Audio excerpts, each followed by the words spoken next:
Thanks for joining us today. This is Live with Miami's Community News, and my name is Michael Miller, and our guest today is Alyce Kielman, Yes. right? And you're Yes. with KAT Marketing Group. Yes.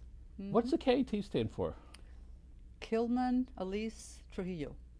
My married last name is Son of a gun. Trujillo. I think I know your husband. Alfonso. What did he do? He does pest control. Okay. And what's the name of that company? Attack 2000. What is it called? Attack. ATAK 2000. Okay. Well, I'm familiar with the last name. I'm not sure if it's Okay. him. All right. Okay. So, what is KAT? Basically, what we do is we do promotional products. We help small, medium, and large businesses promote their business through branding, marketing, and promotional products.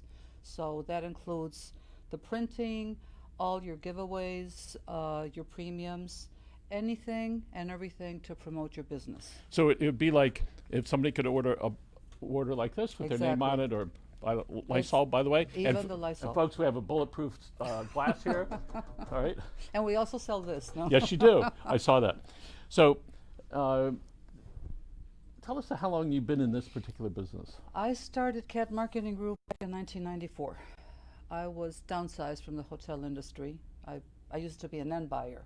That's how I started doing this. I used to buy it, now I sell it. So in 94, I was downsized from the hotel industry, which is nothing new. You know, it's normal. Was there a connection to Hurricane Andrew then? No, this was after that. Yes. This was after that. As a matter of fact, we did very well in the hotel that I worked at because we had all the different insurance companies and, you know, the appraisers and everything. So the hotel industry did well because of Andrew. You know, I mean, some businesses go down and some are very So obviously the last couple of months have been tough for everybody. And if we can remember back to February 2020, I know it's over March. It seems like it was forever. I know. So when we were looking around to buy stuff, not branded stuff, so we couldn't find this. So we ordered it from America's favorite online store. They came in a package of 5. It was $198. I know. $40 for each one of these. I believe you. Yeah, pretty terrible. Yeah. Tell us about some of the charitable and civic organizations you've belonged to over the years. Well, I've been I was very involved with Cancer Link, which is the one of the arms for funds with the University of Miami Sylvester Comprehensive Cancer Center. So we did different events. I was on the board for a very long time. I was president as well. And it was something very interesting because you really get to see the funds, the money, all the efforts that you put in. You see it. You see it in the hospital. You see the results with the people, with the patients, and they're doing a lot of different things now there. So sometimes there's a connection between where people volunteer their time, a personal connection to that. And how did you pick that particular one?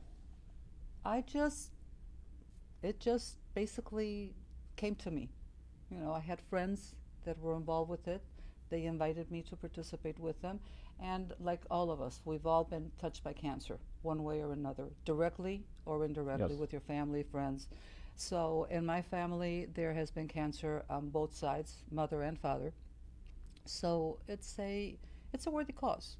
And I think it's time that something is done. You know, I mean, who knows, you know, but Sylvester is very good as well. Yes, I think in October it's Breast Cancer Month, and I think that's when there's an event downtown, at least in years past. One day I was covering that event, and there were 5,000 women there and men. Yes. I was taking videos and pictures. I just was bawling hysterically. You know, it's just like, oh my God, this affects everybody. It right? does. And so you're involved in, I saw your resume of a lot of different organizations. Yes. So tell us about some of your favorite ones. That doesn't mean the other ones weren't good. The fun ones? Okay, the fun ones. Well, Cancer Link was also fun, you know, because we did a lot of social stuff. We worked with Alonzo Mourning, you know, so it does attract a lot of big names and all that. But small ones, there's one that I belong to that used to be. It's no longer MARS, Miami Association of Airline Representatives. That was a lot of fun. That was an airline industry and hotel industry event, and it was a monthly luncheon. You know, we had different events. It was more social than anything else, but it was just the camaraderie between everybody, you know, between all the industries and everything. So that was very nice. Yeah, and back to the cancer, we interviewed a mother and her husband that her 33-year-old son had a little spot on his shoulder. Melanoma? 4 months later, he was dead. Yeah. And Yeah, it wa- that's one of the most aggressive ones. and it was like stunning. All right, so she was here, and also with 4 or 5 high school students that had some connections to cancer, and their efforts to bring it to light. And being that you've been involved in charitable activities for years, if there's a young person watching right now, why should they become involved in civic and charitable organizations? It's a way of giving back. It's a way of making. If you can influence one person, I feel that if I can make someone aware, like you said, you know, the little spot, or just to be aware and know, we're lucky. I don't have a problem, so I'm very healthy, but not everybody has that. And today I'm extremely healthy. Tomorrow, who knows? Right. You know, so it's something that affects everybody. I really feel that we have to give back, regardless. Sometimes all it takes is one little thing for somebody to pay attention to it. And Alex Pinellas, about 6 months ago, was one of our guest speakers, and he spoke about mental illness. His brother was living on the streets, and ultimately he was ill, mentally ill, and ultimately killed himself. And he says you have to be able to spot this stuff and then go and get some help for the person. So I'm thinking that all of a sudden I go on Facebook, and I see somebody I know. She's asking if anybody knows somebody that, in case she needs to talk to somebody about depression and post-traumatic stress and a bunch of other stuff. And I kept going back to it over a day. Finally, I called them up and I said, I go, what's going on? Well, I want to kill myself. Yeah. And I'm hearing Alex back here. Now at this point, I can't ignore it. Of course. Right? Because you have to do something. So I was able to get the family members, and I made this guy repeat to the family what he told me. All right? And when when he originally told me, I made somebody else come in the room and listen to it. All right? Yeah. Because I wanted to make sure that that there was a witness to it, that I wasn't like trying to cause some problems with that. So the point is that sometimes all it takes is somebody to say, hey, that little spot, or being involved in charity and in giving. Yep. Now, during the last 3 months, March, April, May, there's been a lot of giving by a lot of people. And there are a lot of people that never have received before. Yes. So how could you explain to somebody that's never wanted to or had to take gifts, contributions, how would you explain to them why it's important for them to do that? To accept it gracefully, or to To accept To it give it. gracefully.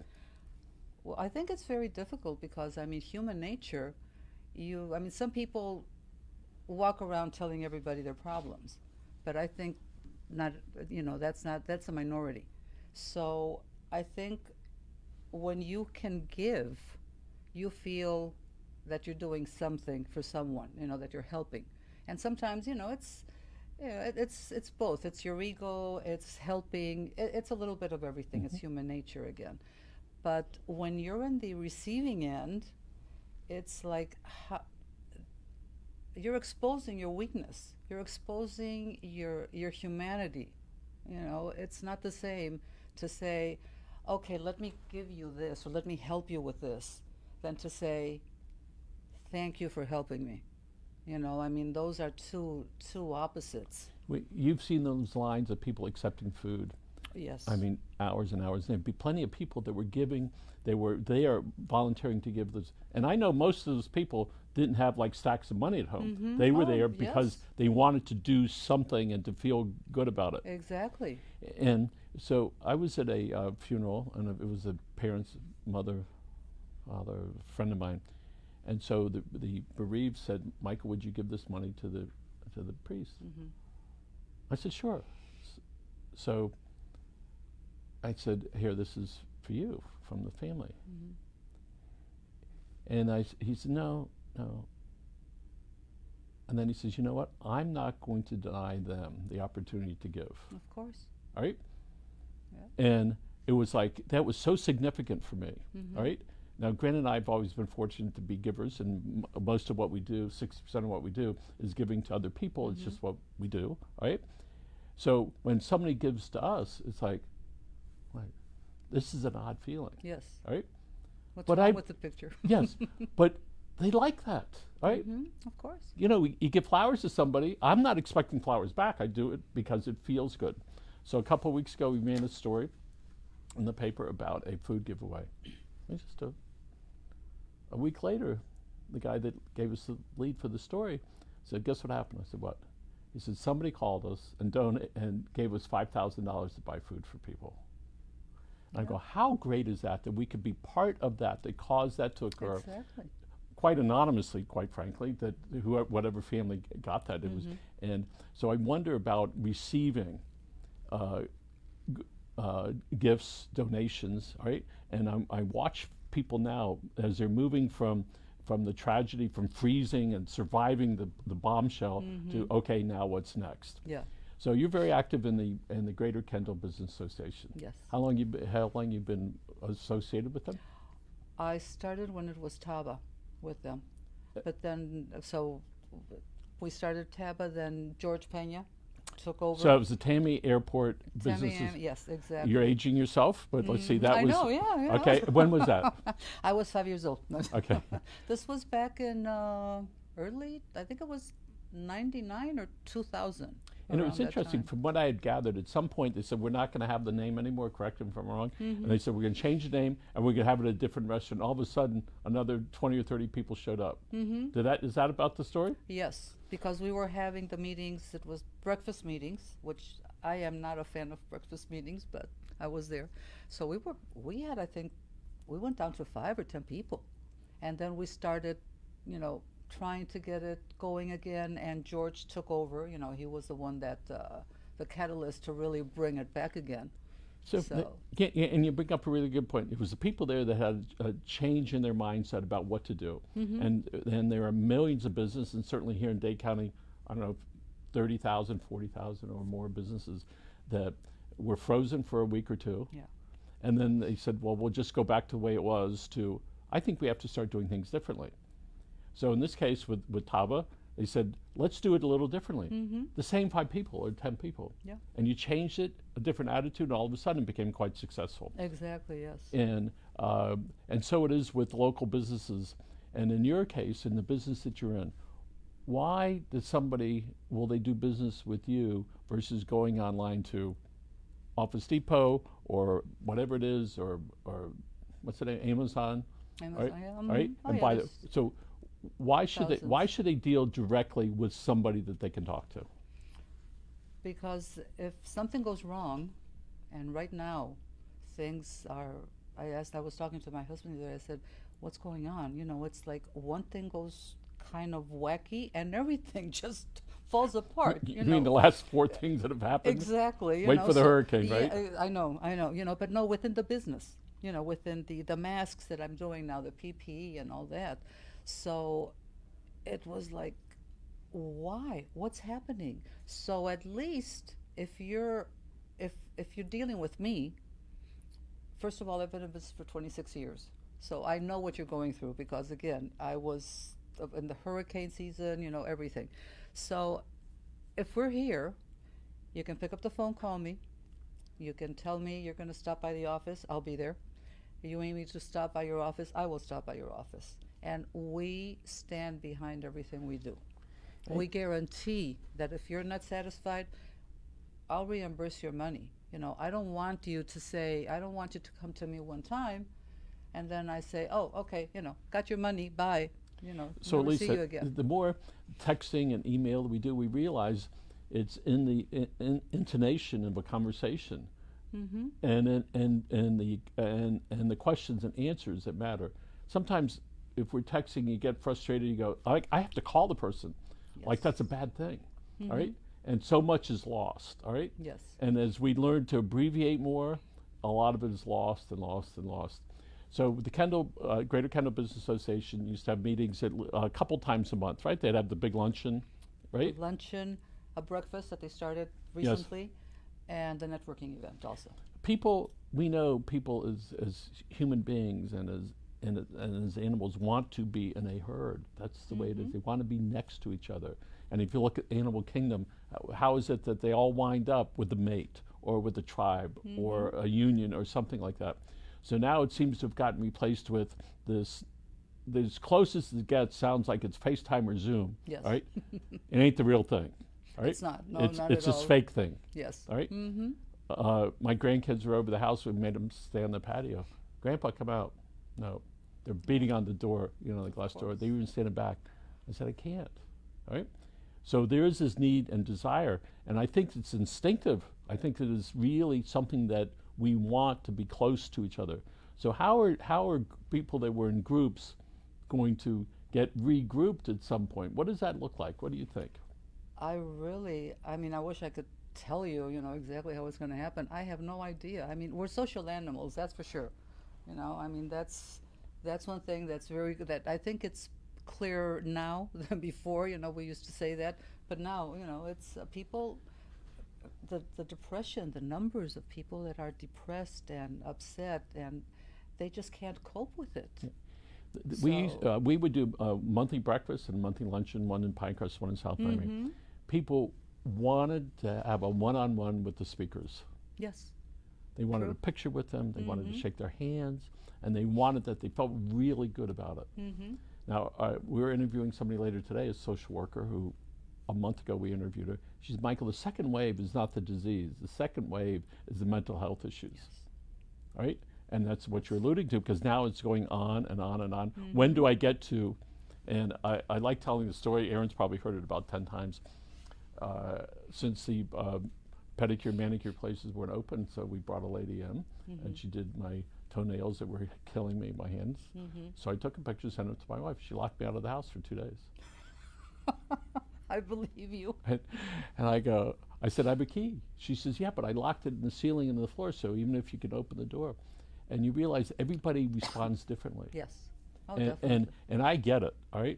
And to add a little humor to it, Aaron, who's producing the show today, and Grant went around with a camera, a video. This is Michael's bathroom around the office. This is his bathroom. This is his bedroom. All right, this is his kitchen. And there was a cot, and my wife took a picture of a video. She said, put your name on it, all right?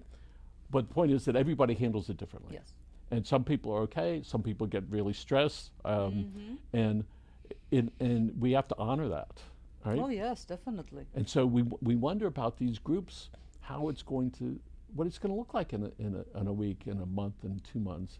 Is it really going to be come March when a vaccine is going out? And I heard that maybe there'll be a vaccine soon. It'll be good for a year, maybe. And then how long does it take the vaccine? Whatever number of tens of millions of people are going to do that. To test it. That's So- the thing too. So, did you used to do some speaking? Ever get in front of groups and speak? Yes. And what was that yes. about? Everything, how to market your business. For example, I did it in front of doctors because they're very good at what they do, but they're not good at promoting. I'm a doctor, how am I going to promote? It's like attorneys. 25 years ago, they did not go out and promote. Now, every attorney is promoting. Yes. It's a bench, bus bench or newspaper, everything. It was considered not professional Exactly. for Yes. for lawyers to do it. And some fields besides them, it's like architects. Yes, they would, but they would do like on construction and certain fields that they would promote with.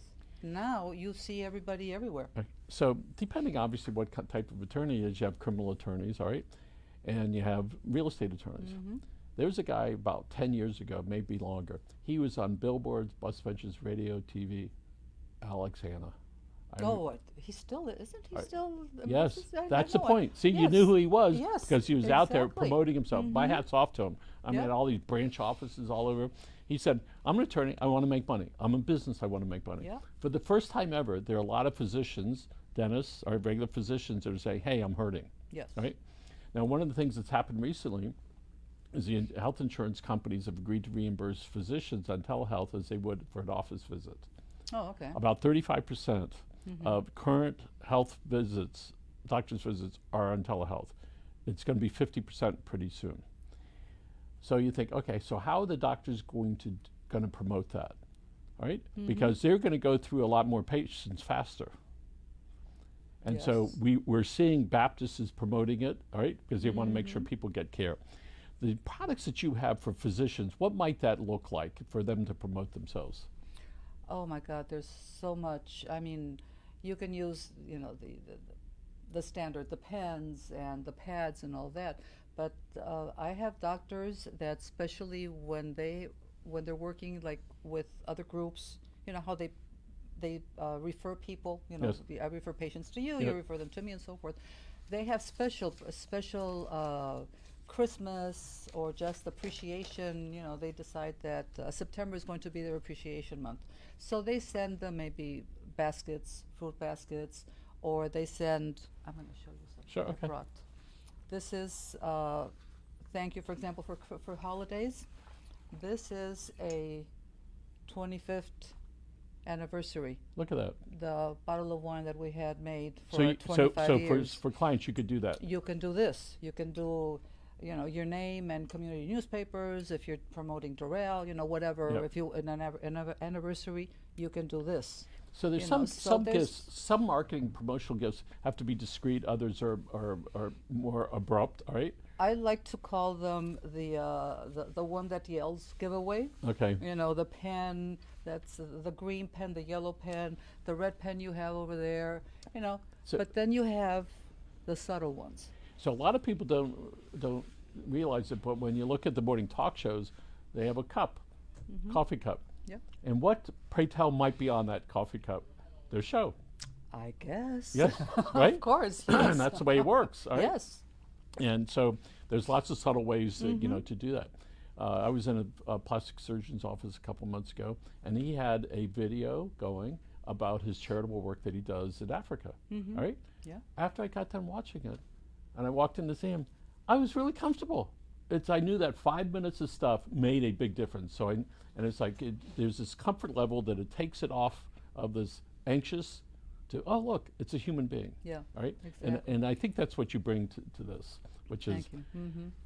you've been in the field a long time, been around for a long time. People can trust you. You're active in local chambers. All right. Yes. And what are some other little knickknacks? You happen to have anything else with you? Not many, but I brought more since we were talking about the non-PP. Yes. We have, for example, this is something I'm using with a couple of hotels. This is a mouse pad, basically. So what we're doing is that it's antimicrobial as well. So we're doing how to stay safe in the workplace. As a mouse pad. As a mouse pad. So the employee has it here, they're using it, and they're being reminded, stay 6 feet apart, wash your hands for 20 seconds, different things. So that's a really good point that you brought up. And in your business, all right, you said we need to change things around, all right? And some people, to rediscover what you want and on your way to recovery. So this is the COVID-19 is a thing that's going to be around a long time, and we will all remember this, Yes. forever. And a lot of these things will become permanent businesses, Yes, right? definitely. And so I think that's a wonderful idea. You also sell masks and Yes, PPE we also have equipment, or people. The KN95. Yep. And also now that things are slowing down a little bit, we also have the N95s.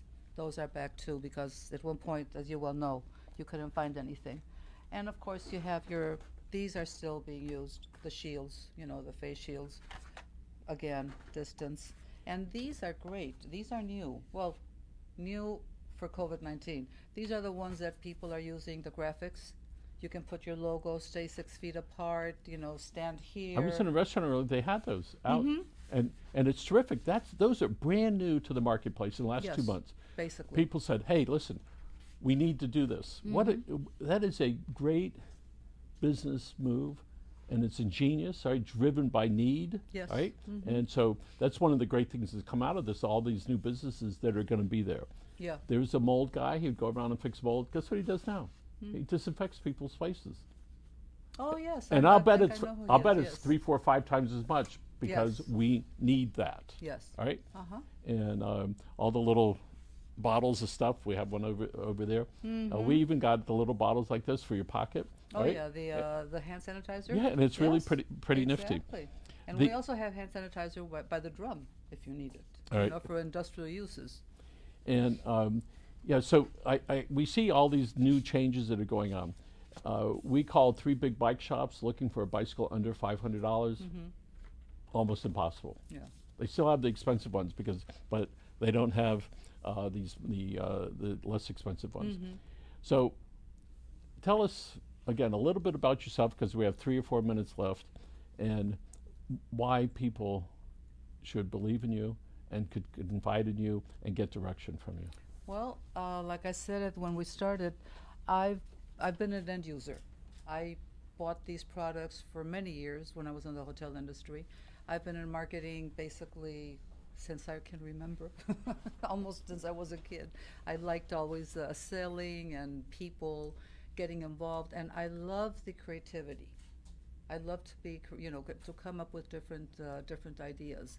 I have a presentation that's just all the different programs and packages we've done, like with American Airlines, Miami-Dade College, different companies, Bell South, and for the year 2000, we did a couple of things when we thought the world was going to end in 2000.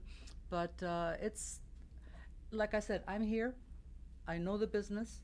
I've purchased it, and I've been selling it for a very long time. That's great. So if somebody was thinking about going to Home Depot buying a floor mat, what I want you guys to do is say, hold on, can we customize this to our business? Oh, of course. And you could, and you're local, all right? Yep. And you can figure out what's going to work for them. Exactly. I went out to Home Depot, bought a bunch of floor mats, I don't know, 6 months ago. You know what?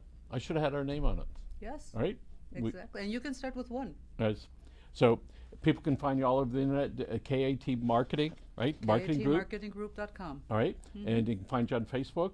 They can find you at Greater Kendall Business Association. Exactly. And Greater Miami Convention and Visitors Bureau, right. too. So all these places to find you again. Do you call it CAT or you say KAT? CAT. CAT. But I always say CAT, KAT, because if I don't say KAT, they do CAT. Yes. They'll never find me. So anyway, this is a great time for all of us as we're in this recovery stage, all right? And who knows what's going to be down the road, but we encourage people to think, to say what do we need to do in the community, and we want people to make a difference out there and to be patient. Don't honk your horn at anybody. Don't go out at night. Yes. Pray that the lions and tigers don't come, nor hurricanes, all right? And that we look forward to a terrific summer and a better fall and a better 2021. Yes. So, Alyce Kielman, thank you very much for joining us. Well, And we're going to look right over at that camera right over there, and we're going to say thank you very much to Aaron for taking care of us. Thank you, Aaron. And Aaron, thank you. And folks, have a great day. And again, this is Live with Miami's Community News.